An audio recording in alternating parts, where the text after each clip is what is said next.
সেজন্য আপনার যে ফেসবুকটি রয়েছে সে ফেসবুকে চলে আসবেন। চলে আসার পর এইখানে 3 ডট অপশন দেখতে পাচ্ছেন, এইখানে একটি ক্লিক করে দিবেন। ক্লিক করার পর এইখানে উপরে দেখতে পাচ্ছেন সেটিং অপশন, এই সেটিং অপশনে একটি ক্লিক করে দিবেন। ক্লিক করার পর এইখানে নিচের দিকে চলে আসবেন।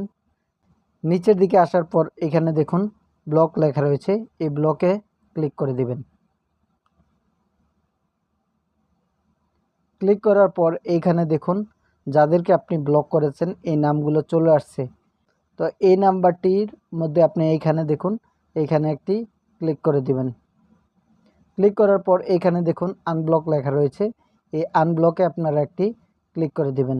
আনব্লক হয়ে গেছে। অ্যাড টু ব্লক লিস্ট, এইখানে আপনি ক্লিক করে দিবেন অ্যাডের মধ্যে।